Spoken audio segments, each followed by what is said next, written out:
حسین حسین حسین یا حسین حسین حسین حسین یا حسین صدائے رب جہاں صدائے رب جہاں صدائے رب جہاں جبھی کشادہ حسین بطول زادہ حسین میرا ارادہ حسین نبھانے وعدہ حسین ملائکہ کی صفوں سے نزول تک پہنچا پھر انبیاء کی صفوں سے رسول تک پہنچا میرے حسین کا دنیا میں جب ظہور ہوا رسول حق نے پڑھا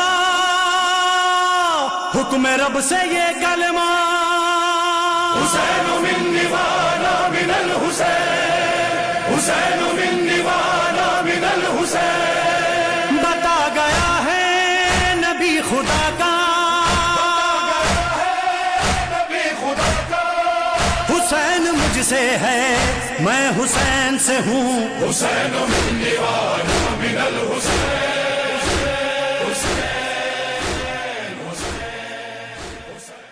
علامہ آیت اللہ عقیل الغروی صاحب قبلہ تشریف لے آئے ہیں. ان سے گزارش ہے کہ ممبر پر تشریف لائیں اور سامعین کو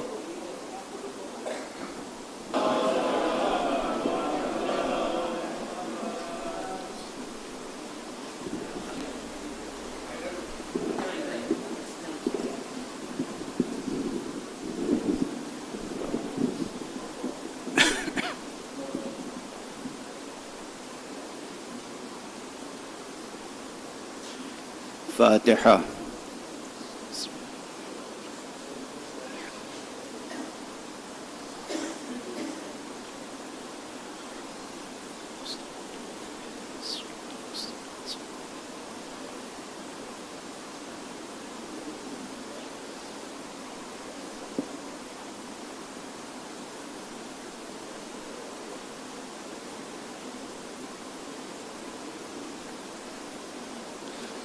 حضرات، التماس ہے کہ ایک مرتبہ پھر سورہ حمد اور 3 مرتبہ سورہ اخلاص کی تلاوت فرما کر مرحوم جسٹس مرتضیٰ حسین صاحب کی روح کو شاد فرمائیں.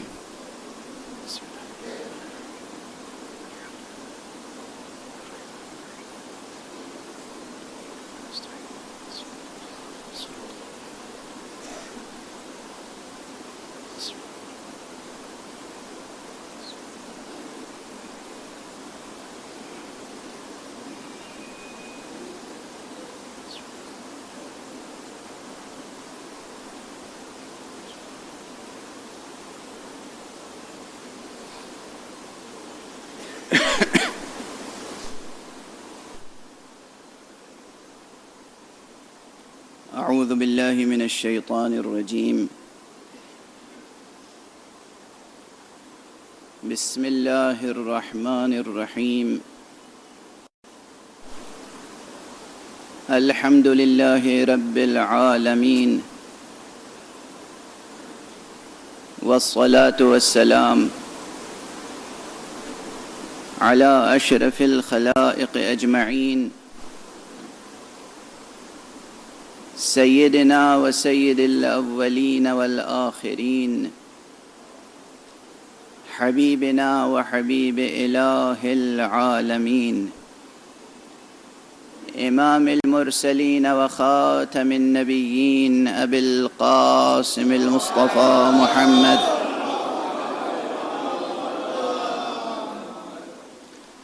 وعلى أهل بيته الطيبين الطاهرين الهداة المهديين المعصومين المظلومين وعلى صحبه المنتجبين المحفوظين واللعنة الدائمة على أعداء الدين أجمعين. أما بعد فقد قال الله تعالى عز اسمه في محكم كتابه ومتقن خطابه. بسم الله الرحمن الرحيم. كل نفس ذائقة الموت وَنَبْلُوكُمْ بِالشَّرِّ وَالْخَيْرِ فِتْنَةً ثُمَّ إِلَيْنَا تُرْجَعُونَ۔ صلوات بر محمد۔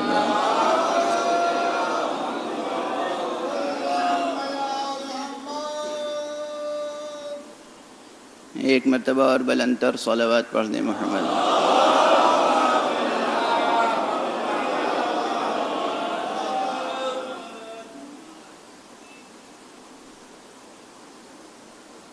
برادران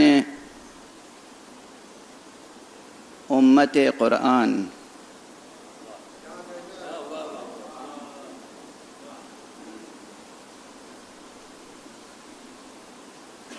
اور عزیزان ملت اسلام،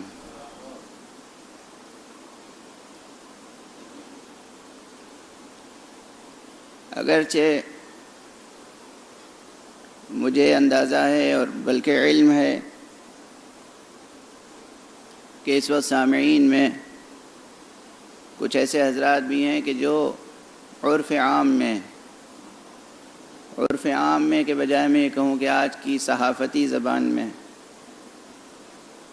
غیر مسلم کہلاتے ہیں، اور اس لیے وہ یہ سمجھیں گے کہ میں نے عزیزان ملت اسلام جب کہا ہے تو ان کو خطاب سے خارج قرار دیا ہے۔ ایسا نہیں ہے۔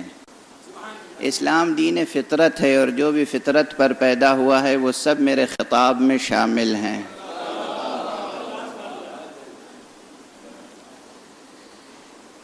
مسئلہ بہت بڑا یہ ہے آپ حضرات کے سامنے، پوری انسانیت کے سامنے، کہ آج کل اسم اور مسمى میں جدائی ہو چکی ہے۔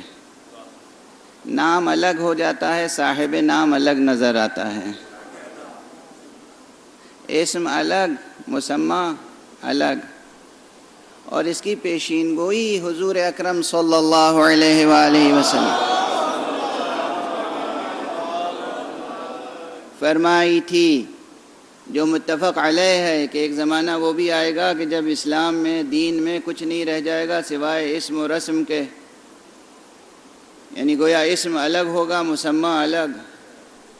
اور میں اپنی زبان میں اکثر کہا کرتا ہوں کہ نہ جانے کتنے ایسے منظر ہم حشر میں دیکھیں گے کہ یہاں ہم نے جنہیں مومن سمجھ کے دفن کیا تھا وہاں کافر اٹھیں گے، جنہیں یہاں ہم زندگی بھر کافر سمجھتے رہے وہاں مومنین کی فہرست میں نظر آئیں گے۔ یہ حقائق ہیں، یہ حقائق ہیں۔ بہرحال جہاں تک بھی میری آواز جا رہی ہے،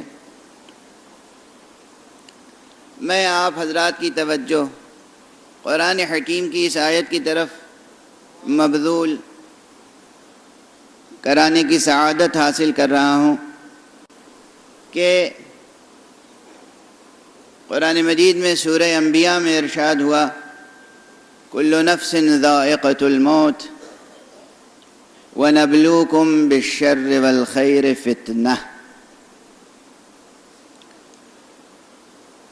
کل نفس ذائقۃ الموت، یہ فقرہ قرآن مجید میں بظاہر مکرر آیا ہے، یعنی ایک سے زیادہ مرتبہ یہ فقرہ اسی طرح آیا ہے۔ سورہ مبارکہ بقرہ میں بھی ہے، سورہ مبارکہ نساء میں بھی ہے، سورہ انبیاء میں بھی ہے۔ میں نے جو کہا بظاہر مکرر ہے وہ اس لیے کہ قرآن مجید وہ کتاب کریم ہے کہ جس میں کوئی بھی حرف مکرر نہیں ہے۔ یہ پرانا جملہ ہے، آپ حضرات کے اذہان عالیہ میں محفوظ ہوگا کہ قرآن مجید اس کا کلام ہے جہاں تجلی میں تکرار نہیں ہے۔ کوئی چیز مکرر وہاں ہوتی ہے جہاں خزانے میں کمی ہو، جہاں عجز ہو، درماندگی ہو، قدرت نہ ہو، اور جہاں بے پناہ قدرت ہے، لامتناہی قدرت ہے، لامتناہی علم ہے، صفات حضرت حق سبحانہ و تعالی، علم حضرت حق سبحانہ و تعالی، قدرت حضرت حق سبحانہ و تعالی، نامتناہی ذات، نامتناہی صفات، نامتناہی اسماء، نامتناہی افعال، نامتناہی، وہاں کلام حضرت حق متناہی کیسے ہو سکتا ہے؟ اگر کہیں کوئی جملہ مکرر نظر آتا ہے ہمیں تو وہ ہمارا قصور نظر ہے یا ہمارا افق نگاہ. اب یہاں سے بڑی بحثیں چھڑ سکتی ہیں. مثلا بسم اللہ الرحمن الرحیم کی آیت ہی قرآن مجید میں 114 مرتبہ موجود ہے، اور عام طور پر مترجمین اور مفسرین یہ کرتے ہیں کہ ایک جگہ جو ترجمہ کر دیا آگے وہی ترجمہ بعینہ من و عن وہی ترجمہ دہراتے چلے جاتے ہیں، اور تفسیر میں بھی کہہ دیتے ہیں کہ اس کی تفسیر گزر چکی. حالانکہ بسم اللہ الرحمن الرحیم اگر 114 مرتبہ نازل ہوئی ہے یہ آیت کریمہ تو اس کے 114 ترجمے ہیں. ایک ہی ترجمے سے بات نہیں بن سکتی. اب ظاہر ہے میرے سامنے وقت کی محدودیت بھی ہے، اس لیے یہ سب مسائل برسبیل تذکرہ بس ذکر کرتا ہوا آگے بڑھ رہا ہوں. 114 مرتبہ اگر بسم اللہ الرحمن الرحیم کی آیت قرآن مجید میں آئی ہے تو 114 ترجمے اس کے بظاہر ممکن ہیں، اور بباطن کتنے ترجمے ہیں یہ تو کوئی معین نہیں کر سکتا، اس لیے کہ حضور اکرم صلی اللہ علیہ وآلہ وسلم نے ارشاد فرمایا ہے کہ یہ قرآن مجید وہ کتاب ہے، یہ بھی متفق علیہ فقرہ ہے حضور کا کہ ظاہرہ انیق و باطنہ عمیق. اس کا ظاہر جاذب نظر ہے، جذاب ہے، پرکشش ہے، حسین ہے، انیق ہے.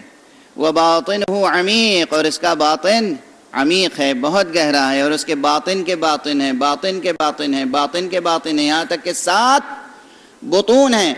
جو فقرے، جو الفاظ محدثین ملت اسلامیہ کے نزدیک تقریباً متفق علیہ ہیں، اس میں 7 پر تو اتفاق ہے ہی ہے، ورنہ بعض روایات میں 70 تک کا کلمہ ہے.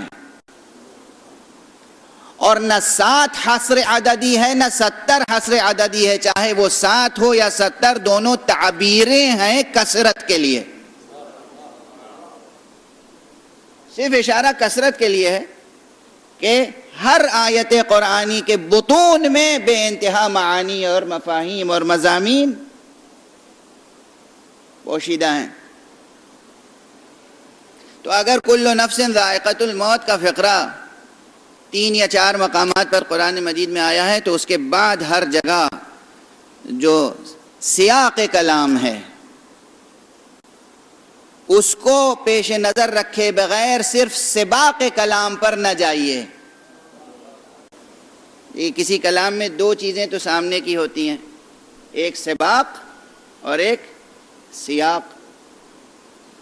سباق کلام کسے کہتے ہیں اور سیاق کلام کسے کہتے ہیں؟ اگر یہ چیزیں واضح کروں تو جو بزرگ ہیں ان کی طبیعتوں پہ گراں گزرے گی یہ بات. ظاہر ہے کہ مجلس میں علماء تشریف فرمائیں، خطبہ تشریف فرمائیں، دانشمندان تشریف فرمائیں، اور اس لیے بھی ہیں کہ اولاً مجلس عزاء سید الشہداء ہے، اور پھر مستزاد یہ کہ ایک دانشور کے ایصال ثواب کے عنوان سے یہ مجلس منعقد ہوئی ہے.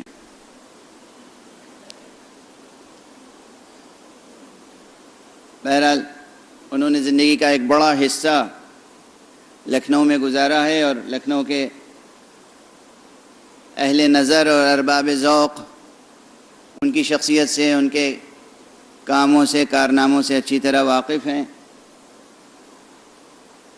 انہوں نے ایک بیدار دانشور کے طور پر زندگی بسر کی، اور اس اعتبار سے ان کے ایصال ثواب کے عنوان سے جو مجلس منعقد ہو رہی ہے اس میں کسی نہ کسی دانشورانہ بحث کی گنجائش ضرور ہے.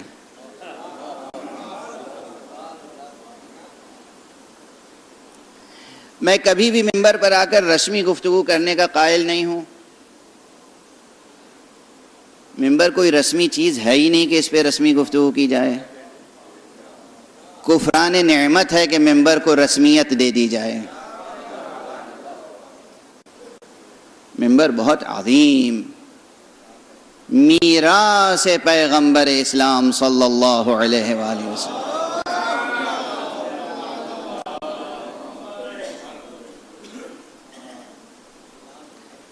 منبر وہ میراث نبوی ہے کہ جس میں دونوں چیزیں جہاں یکجا ہو جاتی ہیں، قرآن اور اہل بیت. منبر پر آنے والا گفتگو قرآن سے شروع کرتا ہے اور اہل بیت کے تذکرے کے ساتھ ساتھ وہ بات آگے بڑھتی.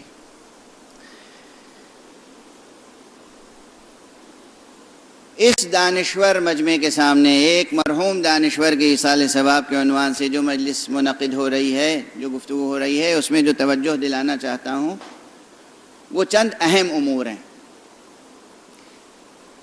جس میں کسی ایک مسلک یا کسی ایک مذہب یا کسی ایک ملت یا کسی ایک دین کا مسئلہ نہیں ہے، پوری انسانیت کا مسئلہ ہے. یہ آیت کریمہ جس میں ارشاد ہوا کل نفس ذائقۃ الموت، اس میں بھی کسی ایک مسلک کی بات نہیں ہے. کیا صرف کسی ایک مسلک کے لوگ مرتے ہیں، باقی لوگ نہیں مرتے ہیں؟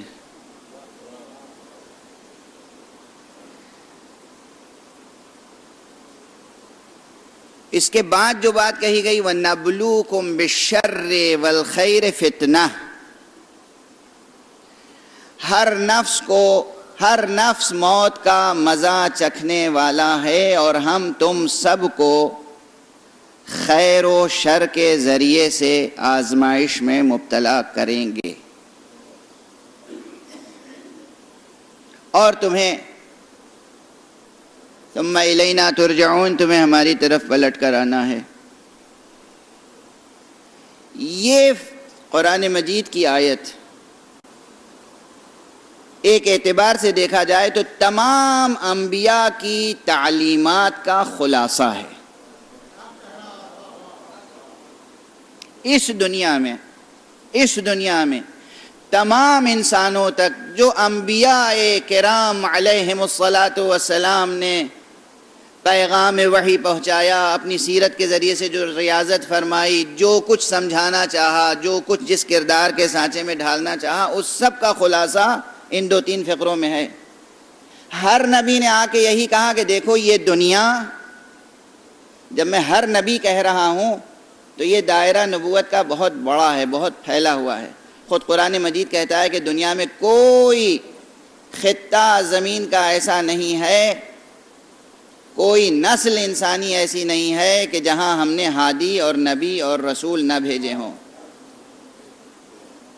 قرآن مجید میں چند انبیاء کا تذکرہ ہے، سب کا نہیں ہے. مگر کیا ہندوستان میں کوئی نبی نہیں آیا؟ ہندوستان میں بھی نبی آئے. ضرورت ہے اس موضوع پر تحقیق کی جائے کہ انبیاء ہندوستان کون کون تھے، افریقہ میں کون کون آئے، دوسری جگہوں پہ کون کون آئے. بالتعیین و بالنص نہیں کہا جا سکتا، لیکن بہرحال اس کا انکار نہیں کیا جا سکتا کہ نبی آئے. اور جہاں بھی جو نبی آیا اس نے پیغام کیا دیا؟ انسانوں، لوگوں، دیکھو تمہیں ہمیشہ یہی نہیں رہنا ہے اس دنیا میں. یہ وہ مشترک پیغام ہے جو سب نے دیا.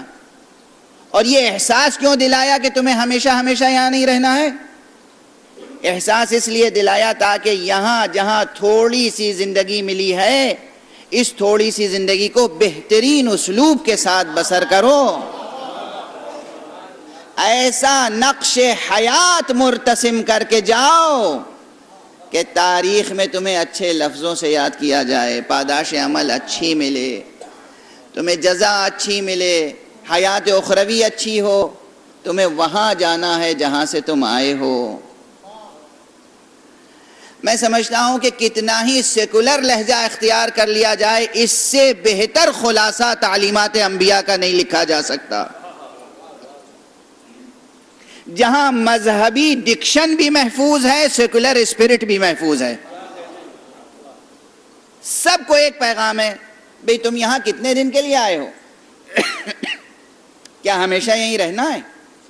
ایک واضح حقیقت کی طرف توجہ دلائی، اس روئے زمین پر کسی بھی چیز کا انکار کیا جا سکتا ہو یا نہ کیا جا سکتا ہو، کسی بھی چیز کا اقرار کیا جا سکتا ہو یا نہ کیا جا سکتا ہو، اس کا انکار نہیں کیا جا سکتا کہ مرنا ہے۔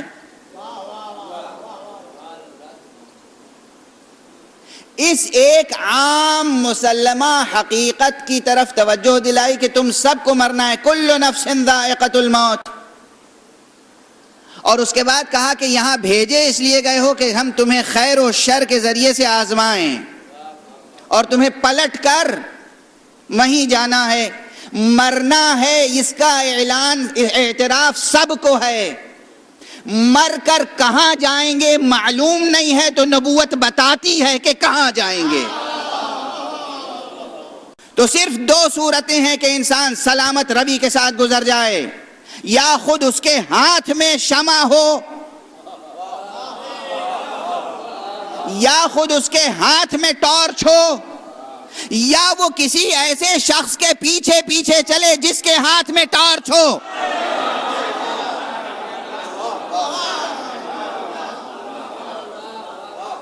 تیسری کوئی صورت نہیں ہے، یا آپ کے ہاتھ میں ٹارچ ہو، یا آپ کے ساتھ کوئی ہو جس کے ہاتھ میں ٹارچ ہو، اور اگر آپ نے یہ قسم کھا لی کہ نہ میں ٹارچ رکھوں گا اور نہ میں اس کے ساتھ چلوں گا کہ جس کے ہاتھ میں ٹارچ ہو،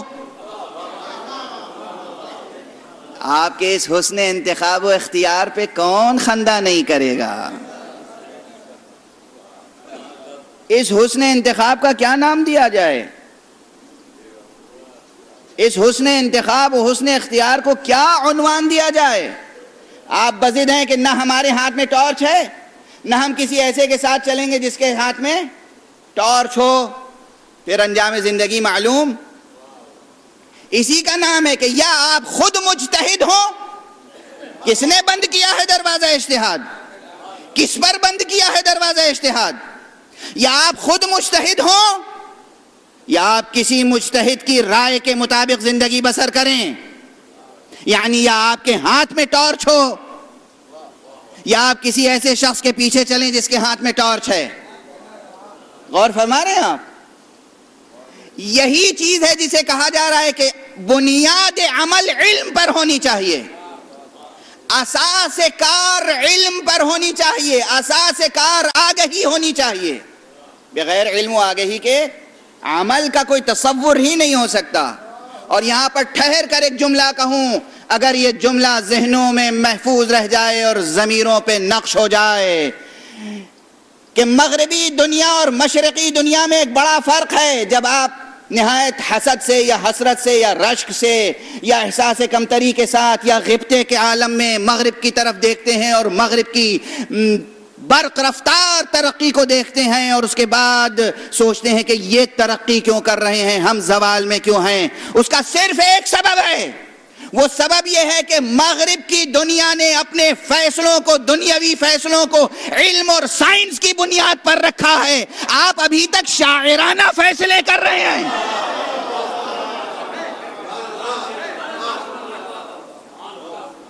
مشرقی قوموں کے زوال کا سبب، خصوصیت کے ساتھ ملت اسلامیہ کے زوال کا سبب، خصوصیت کے ساتھ جو لوگ فرقہ ناجیہ سمجھتے ہیں ان کے زوال کا سبب یہ ہے کہ آپ کے ہاتھ ڈوب گئی ہے قوم صرف کھوکھلی شاعری اور کھوکھلی خطابت میں۔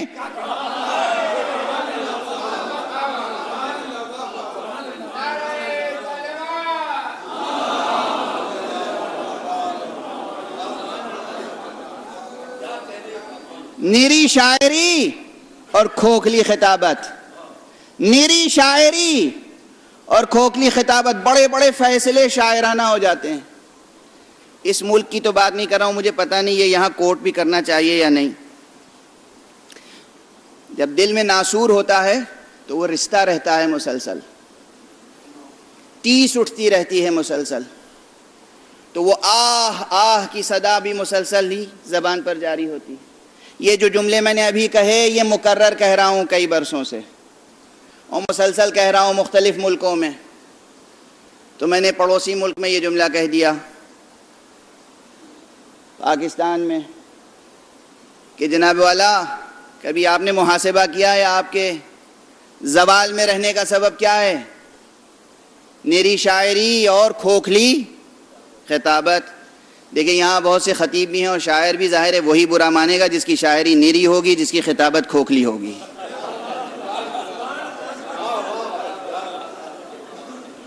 اگر شاعر معقول ہے اور خطیب ذمہ دار تو اسے برا ماننے کا کوئی جواز نہیں ہے. کوئی برا مان کے اپنی جہالت کا اعلان کرے تو کرے. کوئی کہے کہ میں برا مان گیا، میں سمجھ جاؤں گا آپ کی شاعری نیری ہوگی. میں نے وہاں یہ گزارش کی اور مثال دی، اس لیے کہ اس سے پہلے جو ڈسکشن تھا اس میں ایک صاحب نے مجھ سے یہ واقعہ نقل کیا تھا اور انہیں یہ نہیں معلوم تھا کہ وہ واقعہ نقل کر رہے ہیں کس اسپرٹ میں اس کو کہاں استعمال کروں گا. اب مجھے نہیں معلوم سچ ہے یا غلط. نقل کرنے والے نے نقل کیا جو ایک پروفیسر تھے، بہت بڑے ذمہ دار پاکستان اسٹڈی سینٹر کے. انہوں نے کہا کہ آپ کو مولانا ایک لطیفہ سناؤں. میں نے کہا سنائیے. علمی لطیفہ، واقعاتی لطیفہ، تاریخی لطیفہ. میں نے کہا فرمائیے. کہا واقعہ یہ ہے کہ جب ہندوستان پاکستان کی تقسیم ہو رہی تھی اور یہ نقشہ پیش کیا گیا سامنے، وہ مغربی پاکستان اس طرف، وہ مشرقی پاکستان اس طرف، وہ بیچ میں اتنا بڑا ہندوستان، تو لوگوں نے بہت زور دے کے کہا قائد اعظم محمد علی جناح سے کہ یہ نقشہ قبول نہ کیجیے گا، اس لیے کہ یہ کامیاب نہیں رہے گی حکومت، اتنا بڑا فاصلہ ہے. تو انہوں نے انتہائی اعتماد کے ساتھ کہا کہ ہم اس زمینی فاصلے کو دلوں کی قربت سے بدل دیں گے. ہم اس زمینی فاصلے کو دلوں کی قربت سے بدل دیں گے. اور یہ نقشہ قبول کر لیا. میں نے کہا یہیں میری سمجھ میں آ گئی بات کہ وہ قائد اعظم نہیں شاعر اعظم تھے.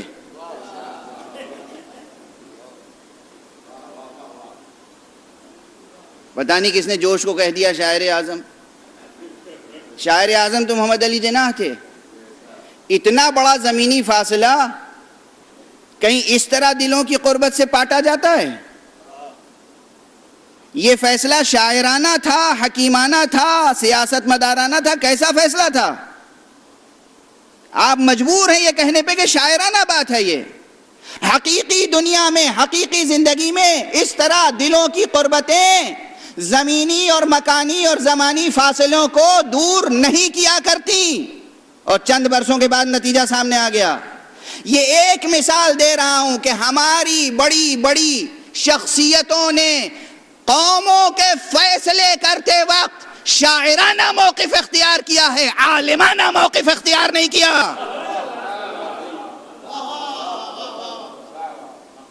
عالم، فقیہ، مدبر، مفکر، محقق چاہیے قوم کو، نہ کہ صرف شاعر و خطیب. شاعر و خطیب کا اپنا ایک مقام ہے.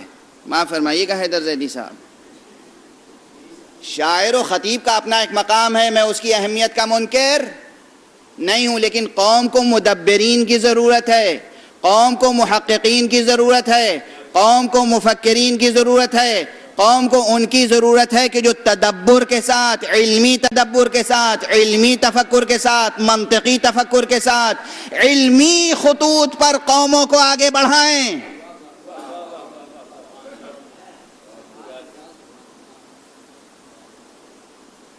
علمی اسلوب کیا ہوتا ہے؟ قرآن مجید علمی اسلوب بھی سکھاتا ہے. یہ چند فقرے میں صرف حوالے کے طور پہ کہہ کے آگے بڑھ رہا ہوں. قرآن مجید میں آیتیں تلاش کیجئے گا، تھوڑا سا ہوم ورک کر لیجئے گا. قرآن مجید ایک مقام پہ کہتا ہے کہ تم کسی ایسے شخص کے پیچھے نہ چلو جس کے بارے میں علم نہ رکھتے ہو. قرآن مجید کہتا ہے تم اپنے پیچھے کسی کو نہ دعوت دو چلنے کی جب تک کہ تم علم نہ رکھتے ہو. قرآن مجید کہتا ہے تم کسی چیز کا اقرار نہ کرو جب تک کہ تم علم نہ رکھتے ہو. قرآن مجید کہتا ہے تم کسی چیز کا انکار نہ کرو جب تک کہ تم اس کا علم نہ رکھتے ہو. اللہ اکبر، اللہ اکبر، یہ قرآن کا پیغام ہے. اقرار نہ کرو کسی شے کا جب تک علم نہ رکھتے ہو، انکار نہ کرو کسی شے کا جب تک کہ علم نہ رکھتے ہو، کسی کو تابع نہ بناؤ جب تک کہ تم علم نہ رکھتے ہو، کسی کے متبوع نہ بنو جب تک کہ تم علم نہ رکھتے ہو. یہ کس کی دعوت ہے، کس کی پکار ہے؟ قرآن مجید. قرآن مجید نے جو دین دیا ہے وہ حقائق پر مبنی ہے، عقائد پر نہیں. یہ جملہ میں لکھنؤ میں کہہ رہا ہوں، بہت دنوں کے بعد آیا ہوں اور نہ جانے اب کب آؤں گا یا نہیں آؤں گا، اس لیے کہ لکھنؤ والوں کو کوئی جملہ برا لگ جائے تو پھر ظاہر سی بات ہے کہ آنا مشکل ہو جائے گا. یہ تو لکھنؤ وہ سرزمین ہے کہ جہاں عقائد و مسلمات کی بحثیں ہمیشہ ہوتی رہیں، اور یہاں میں کہہ رہا ہوں اسلام میں عقیدہ نام کی کوئی شے نہیں ہے. اسلام نے عقائد پر بنیاد نہیں زندگی کی رکھی ہے، حقائق پر رکھی ہے. صلوات پڑھ دے محمد و آل محمد.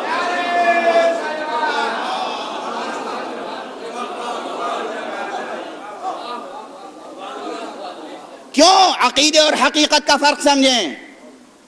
عقیدے اور حقیقت کا فرق سمجھیں. عقیدوں کی بنیاد کبھی علم پر بھی ہوتی ہے، عقیدے کی بنیاد کبھی مغالطے پہ بھی ہو سکتی ہے، عقیدے کی بنیاد کبھی نادانی پہ بھی ہو سکتی ہے، عقیدے کی بنیاد محض جہالت پہ بھی ہو سکتی ہے. حقیقت صرف اپنے پیروں پہ کھڑی ہوتی ہے. حقیقت حقیقت ہوتی ہے. اسلام نے حقائق کی طرف بلایا ہے، عقائد کی طرف نہیں. اسلام نے توحید کو حقیقت کے طور پر پیش کیا ہے، عقیدے کے طور پر نہیں. اسلام نے نبوت کو حقیقت کے طور پر پیش کیا ہے، عقیدے کے طور پر نہیں. اسلام نے امامت کو حقیقت کے طور پہ پیش کیا ہے، عقیدت کے طور پر نہیں. اسلام نے دار آخرت کی زندگی کو، آخرت کو، معاد کو، قیامت کو، جنت کو، نار کو حقائق کے طور پر پیش کیا ہے، عقائد کے طور پر نہیں. صلوات پڑھ دے محمد و آل محمد.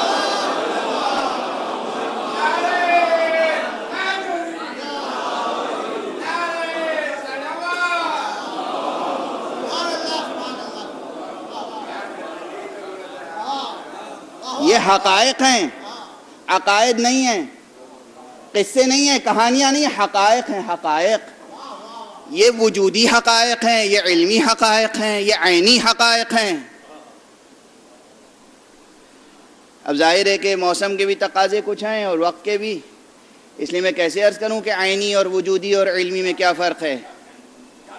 یہ عینی حقائق ہیں، یہ وجودی حقائق ہیں، یہ علمی حقائق ہیں، یہ وجدانی حقائق ہیں.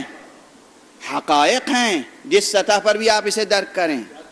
توحید ایک حقیقت ہے، وجود حق صمدی ایک حقیقت ہے، نبوت ایک حقیقت ہے نہ کہ عقیدہ، رسالت ایک حقیقت ہے نہ کہ عقیدہ، امامت ایک حقیقت ہے نہ کہ عقیدہ. اسی لیے کوئی خدا کا کلمہ پڑھے یا نہ پڑھے، اس کی حقیقت ذات پر کوئی حرف نہیں آتا.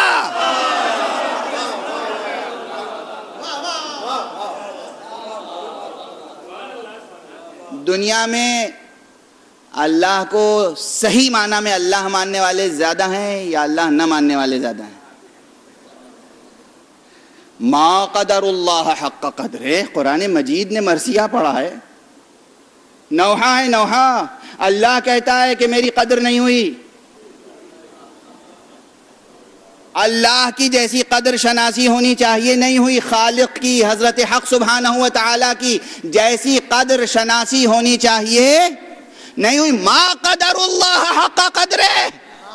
اللہ کی قدر نہیں کی گئی، لوگوں نے نہیں کی اللہ کی قدر. اللہ کہہ رہا ہے ارے جنہوں نے اللہ کی قدر نہ کی ہو، اگر رسول اللہ کی نہ کریں تو کیا جائے تعجب ہے.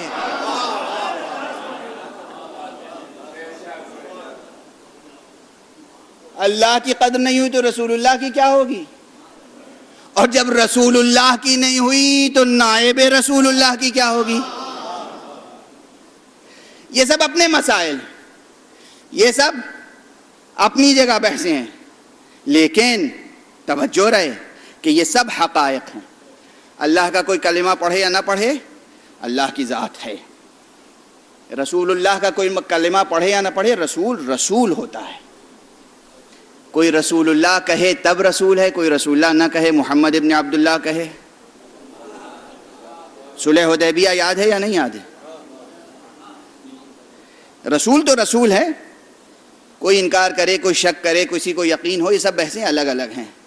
یقین جس کے دل میں ہوگا اس کی حقیقت الگ ہوگی، شک جس کے دل میں ہوگا اس کی حقیقت الگ ہوگی، انکار جس کے دل میں ہوگا اس کی حقیقت الگ ہوگی، لیکن رسالت اپنی جگہ ایک حقیقت ہے۔ شمس رسالت، آفتاب نبوت پہ کوئی گہن آنے والا نہیں ہے۔ اور یہی صورت اس کے بعد امامت و ولایت کی ہے۔ یہی صورت تمام حقائق دینیہ اور حقائق قرآنیہ اور حقائق اسلامیہ اور حقائق یقینیہ کی ہے۔ تو اسلام نے حقائق کی طرف بلایا ہے۔ کیوں؟ اس لیے کہ اسلام دین فطرت ہے۔ اسلام نے دار آخرت کی طرف بھی توجہ دلائی، بہت ہی منطقی اور فطری انداز میں۔ بس اب جو بات عرض کرنا چاہ رہا ہوں، کاش بیان بکھرے نہیں اور بات آپ تک منتقل ہو جائے، چونکہ قانون داں حضرات سامنے ہیں اور ان کے اوپر بڑی ذمہ داریاں ہیں، اور ہماری چشم امید آپ پر ہے، ہماری نہیں پوری انسانیت کی چشم امید آپ پر ہے۔ اللہ نے توحید کا سبق انسانوں کو پڑھایا ہی کیوں پڑھایا؟ اللہ سبحانہ و تعالی کی ذات گرامی غنی علی الاطلاق ہے، غنی علی الاطلاق، وہ محتاج نہیں ہے، غنی علی الاطلاق۔ وہ ہماری زبان سے کلمہ لا الہ الا اللہ کا بھی محتاج نہیں ہے۔ ہمارے لا الہ الا اللہ کہنے سے اسے کوئی فائدہ نہیں پہنچتا، ہمارے لا الہ الا اللہ نہ کہنے سے اس کا کوئی نقصان نہیں ہوتا۔ توجہ ہے؟ جب نہ فائدہ ہے نہ نقصان، غنی علی الاطلاق، تو پھر اتنا زور کیوں ہے کہ کہو لا الہ الا اللہ؟ یہ سوال ہے یا نہیں؟ جب آپ کا نہ فائدہ نہ آپ کا نقصان، تو پھر یہ ایک چھوٹا سا جملہ کہلانے کے لیے اتنا زور کیوں ہے؟ توجہ ہے؟ یہ ہر انسان کے ذہن میں سوال آتا ہے یا نہیں آتا ہے؟ عزیزان گرامی، صرف ایک جواب ہے اس کا۔ اللہ سبحانہ و تعالی نے اپنی توحید کا سبق بھی صرف اس لیے پڑھایا ہے تاکہ انسان عدالت شعار بن جائے، تاکہ انسان ظلم سے اپنا دامن چھڑا لے۔ چونکہ شرک ظلم ہے، اس لیے وہ ظلم سے بچانے کے لیے توحید کا سبق پڑھا رہا ہے۔ توجہ ہے؟ خود قرآن مجید میں شرک کو ظلم سے تعبیر کیا گیا ہے کہ شرک ظلم عظیم ہے، شرک ظلم عظیم ہے۔ جب شرک ظلم عظیم ہے تو پروردگار از راہ کرم، از راہ لطف، از راہ ربوبیت، از راہ رحمانیت، از باب رحیمیت ہم کو توحید کا سبق سکھا رہا ہے کہ دیکھو تم ظلم میں مبتلا نہ ہو جانا۔ یعنی توحید کلمہ لا الہ الا اللہ سکھایا ہی اس لیے گیا تاکہ ہم عدالت شعار بن جائیں، انصاف پسند بن جائیں، اپنی زندگی میں انصاف اور عدل کو قائم کریں، ظلم سے نجات پا جائیں۔ اساس توحید یہ ہے اور کوئی سبب نہیں ہے۔ کسی بڑے سے بڑے عالم یا عارف سے پوچھ لیجئے، دونوں لفظیں استعمال کی ہیں۔ ماضی کی لکھنؤ کی تاریخ میں تو کچھ محلے ہوا کرتے تھے کہ علماء یہاں رہتے ہیں، صوفیہ یہاں رہا کرتے ہیں، تو محلوں کا حوالہ دے دیا کی جاتا تھا۔ اب تو کچھ سمجھ میں نہیں آتا کون کہاں رہتا ہے، کہیں رہتا بھی ہے کہ نہیں رہتا۔ لیکن بہرحال خانقاہوں میں چلے جائیں، مدرسوں میں چلے جائیں، مسجدوں میں چلے جائیں، علماء کو تلاش کریں، عرفاء و صوفیاء کو تلاش کریں، پوچھیں اللہ تعالیٰ محتاج ہے؟ کہیں گے نعوذ باللہ، کفر بک رہے ہو، اللہ محتاج؟ کہ اللہ ہماری طرح خوشامد پسند ہے؟ نعوذ باللہ، یہ کیسی باتیں ہیں؟ اللہ نہ خوشامد پسند نہ محتاج؟ کہ خوشامد پسند نہ صحیح، مگر پھر بھی ذرا سا یہ ہوگا کہ ہم اللہ کی تعریف کر دیں، حمد و ثنا کر دیں تو اسے اچھی لگتی ہوگی۔ کہ یہ سب کفر ہے، کیسی نامعقول بے ادبانہ باتیں ہیں۔ یعنی اللہ کی ذات پاک میں کسی قسم کا انفعال نہیں ہے، انفعال نہیں ہے۔ یہ نہیں کہ وہ ہماری حمد سے خوش ہو جاتا ہے، ہماری ثنا سے بالیدہ ہو جاتا ہے، ہمارے اعتراف سے اس کے وجود کو اعتبار ملتا ہے، نہیں، کچھ نہیں، وہ محتاج نہیں ہے، غنی علی الاطلاق۔ پھر پوچھئے پھر اس نے اتنا زور دے کر کیوں کہا کہ لا الہ الا اللہ کہو اور مجھے مانو؟ توجہ ہے؟ اس کا صرف ایک جواب ہے، صرف ایک جواب۔ میں اس زبان میں گفتگو کر رہا ہوں تاکہ ہر ایک کی سمجھ میں آ جائے۔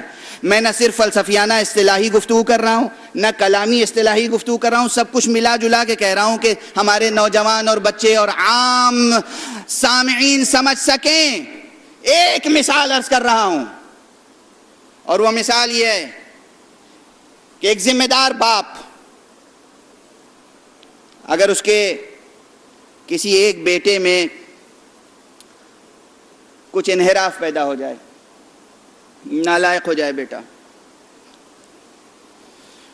تو بیٹا نالائق ہے، باپ اگر لائق ہے تو وہ بیٹے سے دستبردار کبھی نہیں ہوگا۔ توجہ ہے؟ اگر باپ ذمہ دار ہے تو بیٹا کتنا ہی منحرف ہو جائے، باپ اس بیٹے سے دستبردار نہیں ہوگا۔ اچھا، اور اگر شریف خاندان ہے، عزیز خاندان ہے، عظیم خاندان ہے، باکرم خاندان ہے، حسب و نسب ہے، تو پھر جیسا خاندان ہوگا، جیسی خاندانی روایتیں ہوں گی، ویسے ہی باپ چاہے گا کہ بیٹے کو اسی پیمانے پر رکھنے کی ہر ممکن کوشش کرے گا، علم دے گا، تربیت کرے گا، کبھی محبت سے، کبھی سرزنش سے، کبھی سزا دے کر، کبھی محبت اور شفقت سے نواز کر، ہر طرح سے چاہے گا بیٹا اس لیول کو مینٹین کرے جو لیول ہے۔ اللہ نے کہا اے انسان، لقد خلقنا الانسان فی احسن تقویم، ہم نے تمہیں بہت ہی بلند معیار پر احسن تقویم پر خلق کیا ہے۔ جب احسن تقویم پر خلق کیا ہے تو اللہ چاہتا ہے یہ معیار انسان مینٹین رکھے۔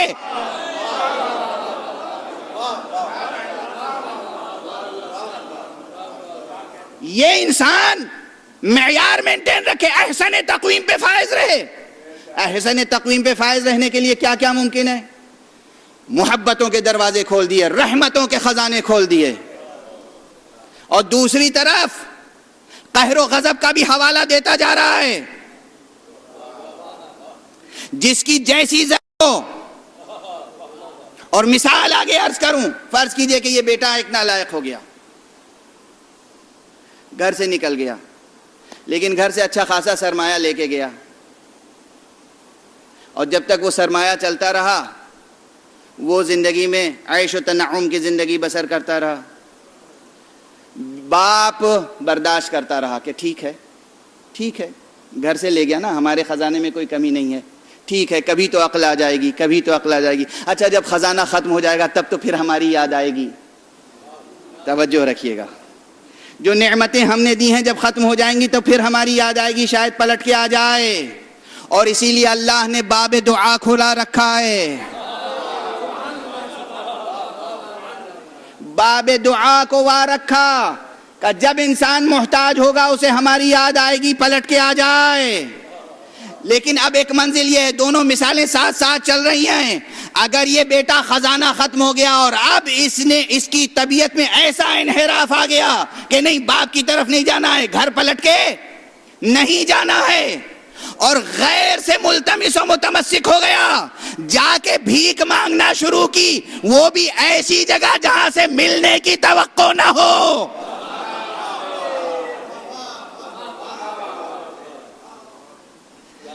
تو پھر باپ کیا کرے گا؟ باپ جائے گا اور وہاں ہاتھ پکڑ کے کہے گا میں تیرا باپ ہوں، مجھ سے مانگ، کسی غیر سے نہ مانگ۔ رسوم دین ادا کرو کس لیے؟ تاکہ خدا یاد آتا رہے۔ خدا کیوں یاد آتا رہے؟ تم خدا کو یاد کرو گے تو خدا بالیدہ نہیں ہوگا، تمہارے لیے ظلم سے بچنے اور انصاف برپا کرنے کی راہیں روشن رہیں گی، تم ایک معیار قائم رکھ سکو گے۔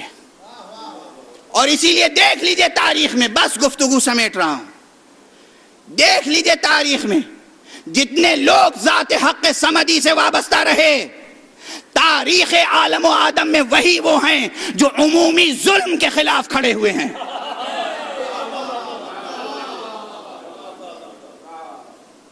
عام سیاسی آدمی جب کرسی پہ آ جاتا ہے تو آسانی سے کرسی پھر چھوڑتا نہیں ہے۔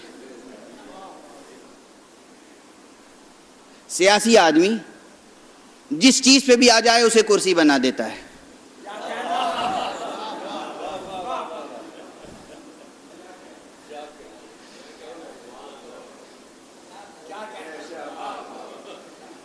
جو حضرت حق کے لوگ ہوتے ہیں، جو ذات حق صمدی سے وابستہ ہوتے ہیں، جو اس کے مظاہر ہوتے ہیں، جو اس کے نمائندے ہوتے ہیں، جو نبی ہوتے ہیں، رسول ہوتے ہیں، ولی ہوتے ہیں، امام ہوتے ہیں، جو خلیفۃ اللہ ہوتے ہیں،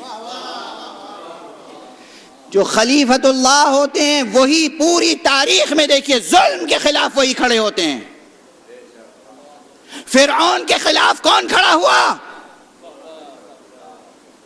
نمرود کے سامنے کون مقابلے پہ آیا؟ کوئی سیاسی لیڈر تھا؟ نمرود کے مقابلے، نمرود ظالم تھا، مقابلے پہ کون آیا؟ فرعون ظالم تھا، مقابلے پہ کون آیا؟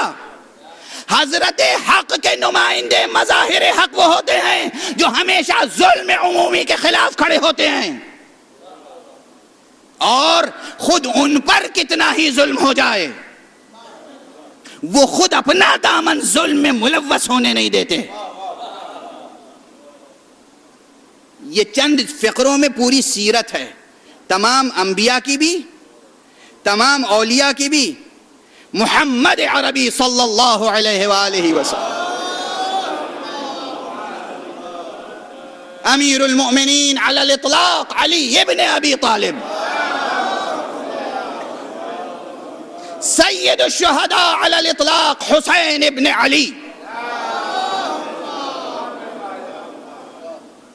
یہ تین نام، اگر صرف ان تین ناموں پہ ہم غور کر لیں اور ان کے کردار کا خلاصہ دیکھیں، ظلم کے خلاف ہمیشہ کھڑے رہے، ان پر ظلم ہوا اور اپنے اوپر ہونے والے تمام ظلم کا مقابلہ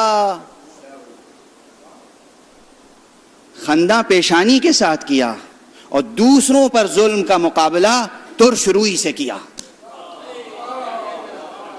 توجہ ہے؟ دوسرے پہ ظلم ہوا تو پیشانی پہ بل آ گئے، خود پہ ظلم ہوا تو چہرہ دمک اٹھا۔ کیا سیرت ہے! کس زبان میں طاقت ہے جو ان کی سیرتیں بیان کر سکے! سعادت مند ہیں وہ فکریں، وہ فراستیں، سعادت مند ہے وہ نطق، سعادت مند ہے وہ قلم، سعادت مند ہے وہ شاعر، سعادت مند ہے وہ خطیب، سعادت مند ہے وہ ادیب، سعادت مند ہے وہ عالم جو ان اولیاء اللہ کے تذکرے کی سعادت حاصل کر سکے۔ محمد عربی صلی اللہ علیہ وآلہ وسلم۔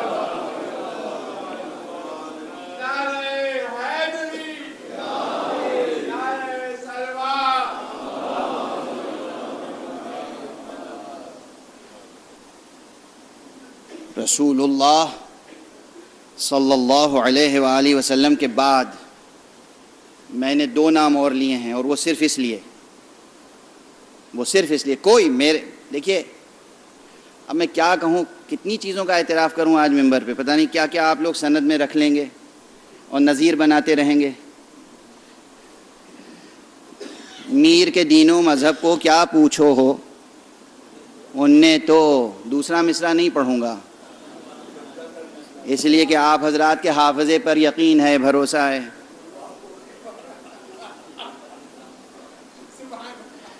دیکھیے نا اتنی فراست ہے میرے پاس. دوسرا مصرع پڑھوں گا تو آپ شاہد میں پیش کریں گے. دیکھیے یہ کہا ہے انہوں نے, وہ کہا ہی نہیں میں نے. دیکھیے میرا مسلک کوئی مسلک نہیں ہے, کوئی مسلک نہیں ہے میرا, نہ میرا دین کوئی دین ہے. میرا دین دین فطرت ہے جس کی کتاب قرآن ہے. میرا مسلک, میرا مذہب, میرا دین خود ذات پاک علی ابن ابی طالب ہے.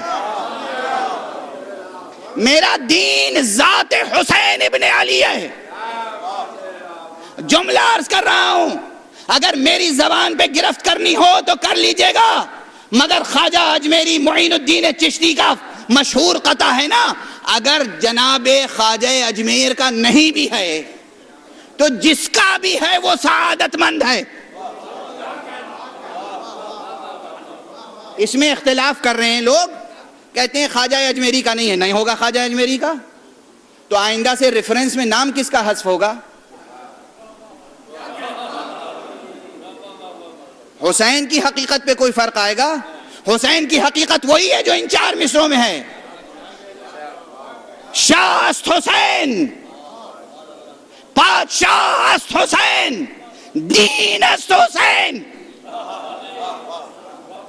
یہ جملہ میں کہیں مجلس میں کہہ چکا ہوں پاکستان میں کہ دیکھیے کہنے والے نے کیا کہا, حسین کوئی معمولی دیندار نہیں ہے, حسین دین ہے, دین. حسین دین ہے, حسین کی ذات گرامی دین ہے. ابھی آنے سے پہلے کمرے پر کچھ حضرات بیٹھے ہوئے تھے, انہوں نے کہا کہ امام حسین کی مذہبی شخصیت. میں نے کہا امام حسین کی کوئی مذہبی شخصیت تھی ہی نہیں, کوئی مذہبی شخصیت نہیں تھی. امام حسین مذہبی حدود و قیود سے کہیں بلند, اعلیٰ و عرفہ, مظہر ذات حق صمدی ہے حسین. جوش ملی آبادی کے 2 مصرے بہت مشہور ہیں. ہم ایسے اہل نظر کو ثبوت حق کے لیے اگر حسین نہ, اگر رسول نہ ہوتے تو صبح کافی تھی. میں نے اس شعر میں ذرا سی ترمیم کی ہے اور وہ آپ حضرات کے سپرد کر رہا ہوں کہ نہ مدرسے نہ مساجد, نہ فلسفہ نہ کلام. نہ مدرسے نہ مساجد نہ فلسفہ نہ کلام, ثبوت حق کے لیے بس حسین کافی ہے.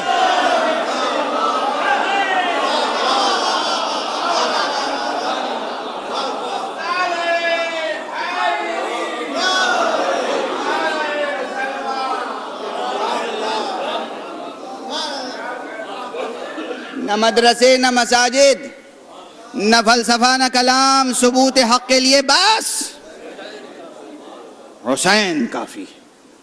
محمد علی حسین, یہ نام اس ترتیب سے کیوں لے رہا ہوں؟ اب تاریخ ہے, حدیث ہے, روایات ہے, ایک انبار ہے کہ یہ نام ایک خاص تسلسل رکھتا ہے. بعد از خدا بزرگ تو یہ قصہ مختصر, یہ حقیقت پیغمبر اکرم صلی اللہ علیہ وآلہ وسلم کے لیے مخصوص ہے. اور اس کے بعد امیر المومنین علی ابن ابی طالب علیہ السلام اور سید الشہداء امام حسین علیہ السلام کا نام اس لیے لے رہا ہوں کہ یہ وہ ہستیاں ہیں جن کے لیے پیغمبر نے کہا انا منہ وہو منی, علی منی وانا من علی, حسین منی وانا من حسین. یہ وہ فقرے ہیں جو تمام مسلمان اسے تسلیم کرتے ہیں کہ حضور کے دہن اقدس سے یہ جملے ادا ہوئے. حضور نے فرمایا حسین منی وانا من حسین, حسین میرا مجھ سے ہے, میں حسین سے ہوں. تو میں پیغمبر کے بعد کس کا نام لوں گا؟ کس کا نام لوں گا؟ یہ وہ ہستیاں ہیں. جب دوسروں پہ ظلم ہوا, بل پڑ گئے تیوری پہ, آبرو پہ بل پڑ گئے, اور جب خود پہ ظلم ہوا تاریخ طبری میں دشمن گواہ ہے. دشمن تاریخ طبری میں فوج یزیدی کے رپورٹر کا جملہ یہ ہے: ہم نے ایسا شجاع کوئی نہیں دیکھا. جیسے جیسے روز عاشورہ عصر کا ہنگام قریب آ رہا تھا، حسین پر مصیبتیں بڑھتی جا رہی تھی، حسین کا چہرہ دمکتا چلا جا رہا تھا. اللہ.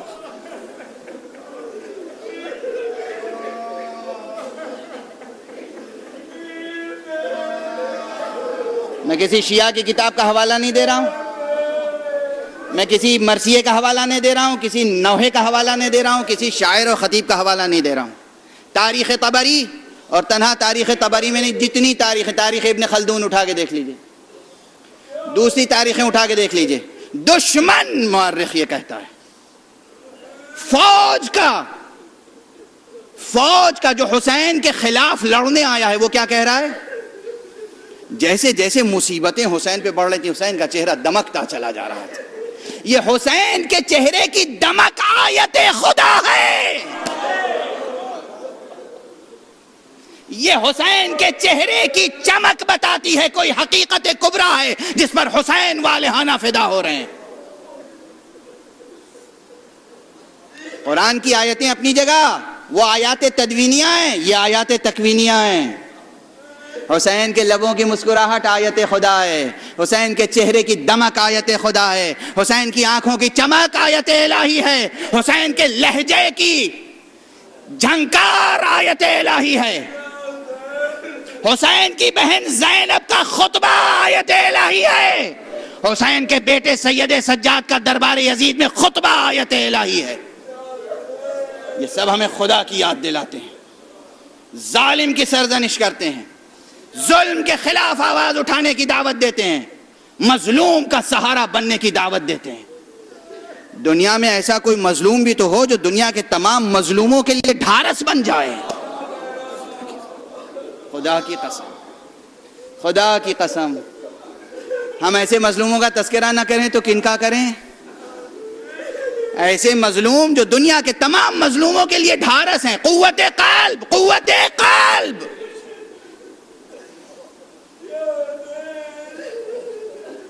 ہر طرح کے تعصب سے دستبردار ہو کر انسانی تاریخ کا مطالعہ کریں اور دیکھیں حسین کے علاوہ کوئی نام سامنے آتا ہے. ذکر حسین کو اس لیے ابدیت ہے حاصل، اور اس لیے ہماری تہذیب یہ ہے کہ جب بھی ہمارے درمیان سے کوئی اٹھ جاتا ہے تو ہم اس کا تذکرہ نہیں کرتے، ہم اس کی یاد میں حسین کا تذکرہ کرتے ہیں. خود مرحوم مغفور جسٹس مرتضی حسین صاحب نے اپنے قلم سے بہت سے مضامین امام حسین علیہ السلام کے تعلق سے، واقعہ کربلا کے تعلق سے لکھے، تقریریں کیا کرتے تھے. فیض آباد کے امام باڑے میں برسہا برس تک شام غریباں کی مجلس پڑھتے رہے، عدل و انصاف کی کرسی پر بھی رہے، بہت خدمتیں کی. یقیناً آج وہ اپنے مولا حقیقی اللہ سبحانہ و تعالیٰ کے حضور میں بشفاعت حسین سرفراز ہو رہے ہوں گے. پروردگار انہیں ان کی نیکیوں کی جزا عطا فرمائے، ان کی لغزشوں سے صرف نظر فرمائے، اور ان کی نسل میں اس سلسلہ خیر کو جاری و ساری رکھے.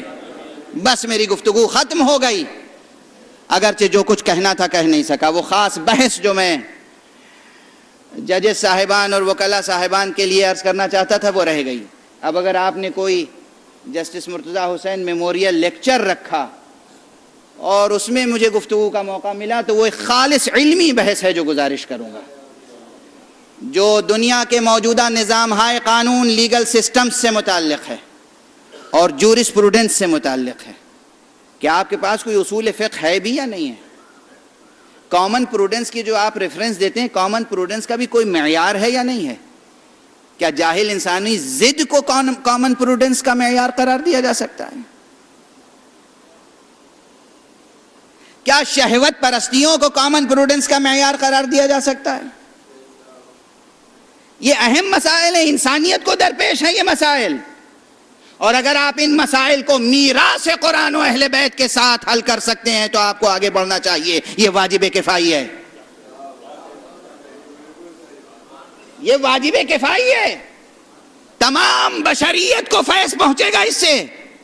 حیران ہے انسان، بے چین ہے انسانیت، نت نئے ظلم ہو رہے ہیں انسانیت پر. حل کیسے کیا جائے، مسائل کو کیسے حل کیا جائے، مشکلات کو کیسے حل کیا جائے، قانون کیسے بنائے جائیں، غلط قانون جو بن رہے ہیں ان کا سدباب کیسے ہو، صحیح قانون بنانے کے لیے معیار کیا مقرر کیا جائے. یہ ایک اہم مسئلہ ہے. اور اگر آپ انسانیت کے وفادار ہیں، دیکھیے دو ایک جملے اور کہہ لینے دیجئے، کیونکہ میں رسمی مجلس نہیں پڑھتا ہوں تو رسمی انداز سے بھی نہیں پڑھتا ہوں. اگر کوئی ڈاکٹر واقعاً چاہتا ہو کہ اس کا مریض اچھا ہو جائے تو وہ کسی ایک نسخے کا پابند تھوڑی ہوگا. مقصد کیا ہے؟ اپنے نسخے کی پاسداری یا مریض کی زندگی؟ مقصد کیا ہے؟ اگر مریض کی زندگی ہے تو آپ کا نسخہ ایک ناکام ہوا دوسرا تجویز کیجئے، دوسرا ناکام ہوا تیسرا تجویز. جہاں بھی امکان ہو جائے، جہاں بھی آپ کو خیال پیدا ہو جائے کہ شاید اس دوا سے فائدہ ہو جائے، شاید اس دوا سے فائدہ ہو جائے، شاید اس نظام سے فائدہ ہو جائے، ان تمام نظاموں کو آزمانا چاہیے تاکہ مداوا ہو جائے. آج یہ تعصب جو ہماری جوڈیشری میں ہے کہ ہم مذہبی قوانین کی طرف نگاہ اعتبار نہیں اٹھاتے، ہم صرف اس قانون کو اہمیت دیتے ہیں جو انگریزوں کی میراث ہے، یہ انسانیت کے ساتھ انصاف نہیں ہے. انسانیت کے ساتھ انصاف نہیں ہے. نہ ہندو کو انصاف مل رہا ہے، نہ مسلمان کو انصاف مل رہا ہے، نہ عیسائی کو انصاف مل رہا ہے، نہ دہریے کو انصاف مل رہا ہے. اگر یہ طے ہو کہ انصاف ہمارا مقصد ہے تو پھر ہر وہ سرچشمہ سامنے ہونا چاہیے جہاں سے انصاف کی روشنی مل سکے. تو اگر قرآن سے انصاف کی روشنی مل سکتی ہے تو قرآن بھی اٹھائیے، اگر فقہ اسلام سے روشنی مل سکتی ہے تو فقہ اسلام بھی اٹھائیے، اگر وید سے روشنی مل سکتی ہے وید بھی اٹھائیے، اگر پرانوں سے روشنی مل سکتی ہے پران اٹھائیے، اگر اپنشد سے روشنی مل سکتی ہے اپنشد اٹھائیے، اگر ویدات سے آپ کو روشنی مل سکتی ہے اسے اٹھائیے. مگر آپ کی طرف سے سیکولر اور نان سیکولر کا تعصب نہیں ہونا چاہیے.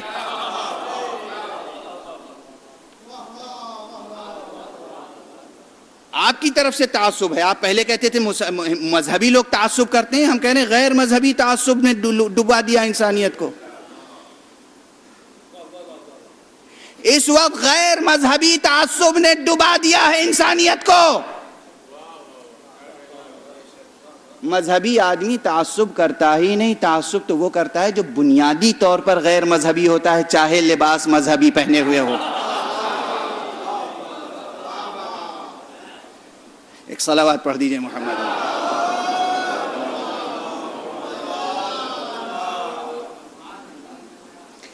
چاہے لباس مذہبی ہو. مذہب کا لباس سے کب سے تعلق ہو گیا؟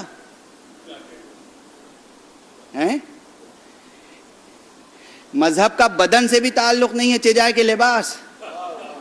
مذہب کا تو روح سے تعلق ہے، مذہب کا تو جان سے تعلق ہے. لباس سے کوئی تعلق نہیں ہے، کوئی تعلق نہیں ہے لباس سے. لیکن تجزیہ کیجئے، حالات پہ نظر ڈالیے، دیکھیے مذہبی افراد میں تعصب نہیں ہے جتنا اس وقت غیر مذہبی افراد میں تعصب ہے. آپ حضرات حیرت کریں گے، میں ایک انفارمیشن دے رہا ہوں، شاید جو بچے جو نوجوان انٹرنیٹ کو ایکسس کرتے رہتے ہیں، سرچ کرتے رہتے ہیں، براؤز کرتے رہتے ہیں، انہیں خوب ہم سے زیادہ اطلاع ہوگی. لندن کی سڑکوں پہ چند بڑے سائنسداں چندہ اکٹھا کر رہے ہیں کئی برسوں سے. چندہ کس لیے؟ یہ فنڈ ریزنگ ہو رہی ہے، روئے زمین سے عقیدہ توحید کو مٹا دیا جائے. سبحان اللہ سبحان اللہ سبحان اللہ. توجہ ہے؟ کیا جوش ہے، کیا جذبہ ہے. کس چیز کے خلاف؟ There is no God. God is not great.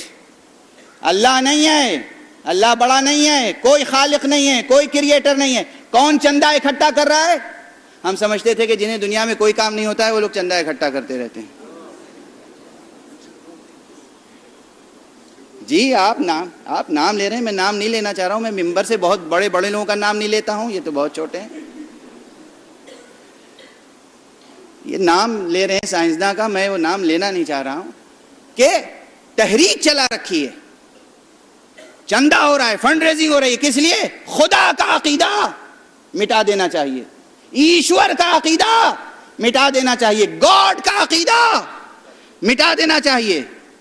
یہ کون سا تعصب ہے اور یہ کون سا ٹیررزم ہے؟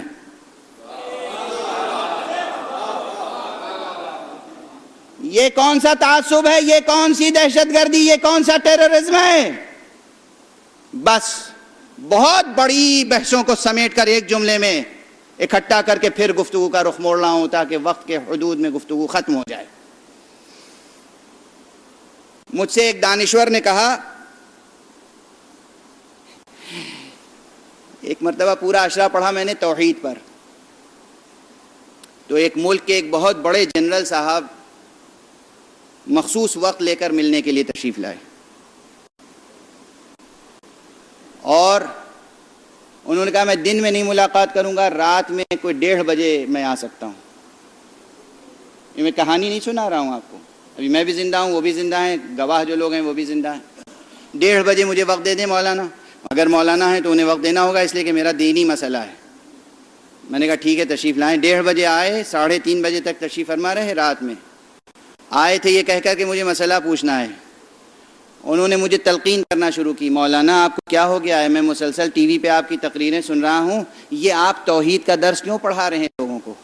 انہوں نے کہا دنیا میں انسانیت کو سب سے زیادہ جس چیز سے نقصان پہنچا ہے وہ درس توحید ہے. ذرا یہ تھنکنگ دیکھیے گا، وہ درس توحید ہے. درس توحید سے کیا ہوا ہے؟ انسانیت کو نقصان پہنچائے. نعوذ باللہ، نقل کفر نہ باشد. اس کے بعد ایک اور دانشور صاحب نے لقمہ دیا، کہا دیکھیے یہ کلمہ توحید اور لا الہ الا اللہ کے اوپر جتنا خون بہا ہے اتنا کسی اور ایشو پر روئے زمین پر خون نہیں بہا. میں نے جو جوابات دیے وہ دیے، لیکن ایک جملہ جو وہاں بھی کہا تھا آپ کے سامنے بھی کہہ رہا ہوں، خون بہا. توجہ رکھیے گا، توجہ رکھیے گا عزیزو، پوری تاریخ پڑھ لو ایمانداری اور انصاف کے ساتھ. کلمہ لا الہ الا اللہ اور حقیقت توحید کی راہ میں خون بہا، مگر یہ بہاؤ خون بہایا کس نے؟ خون بہا کس کا؟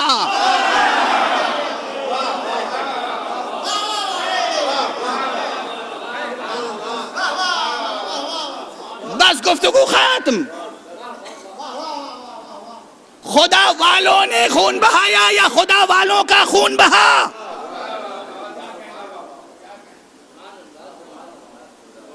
تو تعصب کس کی طرف زیادہ ہے؟ سیکولرزم کی طرف زیادہ ہے یا رائٹسٹ کی طرف؟ اسپریچول لوگ زیادہ متعصب ہیں یا سو کالڈ سیکولر؟ زیادہ تعصب کہاں ہے؟ زیادہ تشدد کہاں ہے؟ زیادہ ٹیررزم کہاں ہے؟ زیادہ ظلم و تعدی کہاں ہے؟ خدا کا انکار کیوں کرتا ہے انسان؟ قرآن نے بتا دیا ہے کہ یہ انسان خدا کا انکار صرف اس لیے کرنا چاہتا ہے تاکہ اس کے سامنے فسق و فجور کی راہ کھلی رہے، تاکہ ظلم کا راستہ کھلا رہے. اگر ظلم کی راہ میں سب سے بڑی رکاوٹ ہے تو وہ ہے حقیقت توحید.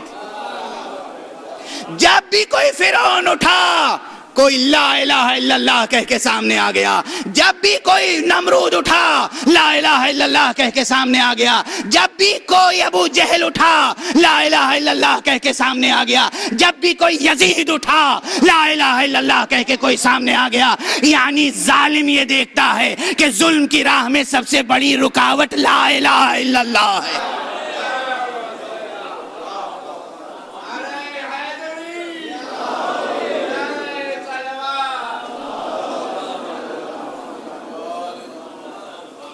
اس لیے ہم تذکرہ کرتے ہیں ان کا جنہوں نے لا الہ الا اللہ کے حسین و جمیل و جذاب جملے پر اپنی جان دے دی، بلکہ ان کا خون اتنا پاک و پاکیزہ تھا کہ ان کے خون نے نقش لا الہ الا اللہ مرتسم کیا. یہ تو اقبال نے کہا ہے، نقش الا اللہ بر صحرا نوشت. علامہ اقبال حکیم امت شاعر مشرق نادان نہیں تھے, جاہل نہیں تھے, بے مطالعہ نہیں تھے. کیا کہہ گئے؟ نقش الا اللہ بر صحرا نوشت, سطر عنوان نجات ماں نوشت. اقبال نے کہا ہے کہ لا الہ الا اللہ کا کلمہ پاک و پاکیزہ امام حسین نے اپنے پاک لہو سے لکھا ہے صحرا پر. ہمارا سلام ہو اس حسین پر, ہمارا سلام ہو علی ابن الحسین پر, ہمارا سلام ہو اولاد حسین پر, ہمارا سلام ہو اہل بیت حسین پر. کس طرح سے حقیقت توحید کو اجاگر کیا ہے, کس طریقے سے حقیقت توحید کو دنیا میں روشن رکھا ہے, شمع توحید کو بلند و بالا رکھا ہے, کلمے کو بھی بلند و بالا رکھا. اور عبادت, اطاعت. میں عرض کرتا رہا ہوں اور اسی غفران آپ کے امام باڑے میں برس قبل عرض کر چکا ہوں کہ جتنے فضائل انبیاء اور ائمہ ہیں, جتنے فضائل محمد و آل محمد ہیں, سب میں حقیقت توحید نمایاں ہوتی ہے. اور جتنے مصائب ہیں اس میں ان کی بندگی کا حوصلہ نمایاں ہوتا ہے کہ کیسے کیسے حالات میں انہوں نے اللہ کی بندگی کی ہے. نماز پڑھنا واجب ہے نا, ہم کیسے معمولی سفر میں نماز چھوڑ دیتے ہیں, کیسے معمولی سفر میں, ٹرین سے سفر ہو, پلین سے سفر ہو, کار سے سفر ہو, مگر عیش و راحت کے سفر میں نماز چھوٹ جاتی ہے. ایک ایسے مسافر کا تصور کرو جس کے ہاتھوں میں ہتھکڑیاں ہیں, پاؤں میں بیڑیاں ہیں, کمر میں خاردار توق ہے, گلے میں لنگر ہے. یہ سب شاعری نہیں ہے, تاریخ ہے, تاریخ ہے. اور اس کے علاوہ سر سے پیر تک لوہے کی زنجیر سے جکڑ دیا گیا ہے, مگر اس کی نمازوں کا سلسلہ جاری ہے. کسی کے پاؤں میں بیڑیاں پڑی ہو, ذرا ہمیں تشہد کر کے تو دکھا دے, تشہد میں بیٹھ کے دکھائے. ہاتھوں میں ہتھکڑیاں ہو, ذرا قنوت کے لیے ہاتھوں کو بلند کر دے. گلے میں خاردار توق ہے, کوئی کمر میں لنگر ہے, کوئی رکوع و قیام کر کے تو دکھائے. ایسی کیفیت میں کوئی کہے تو صحیح اللہ اکبر. ایسے مصائب میں کوئی کہے تو صحیح الحمدللہ رب العالمین. کیا ضمیر انسانیت فراموش کر سکتا ہے ایسے کرداروں کو؟ کیا گوش قلب بشر کبھی اس آہنگ تکبیر کو فراموش کر سکتا ہے؟ کیسے کیسے حالات میں اللہ اکبر کہا ہے حسین نے, سید سجاد نے, علی اکبر نے. کیسے کیسے حالات میں الحمدللہ کا کلمہ زبان پر جاری ہوا ہے. بس حالات یہ تھے. حسین نے کیسی نماز پڑھی ہے وہ تو اپنی جگہ ہے. یہ جملہ کہہ لینے دیجئے, خدا کی قسم دنیا میں قتل کی جتنی قسمیں ہیں وہ ساری قسمیں جمع ہو گئی ہیں قتل حسین میں. مبالغہ نہیں ہے, تاریخ. جتنی قسمیں ہیں قتل کی, پتھر سے قتل, تیر سے قتل, نیزے سے قتل, زہر سے قتل, تلوار سے قتل, زبان سے قتل,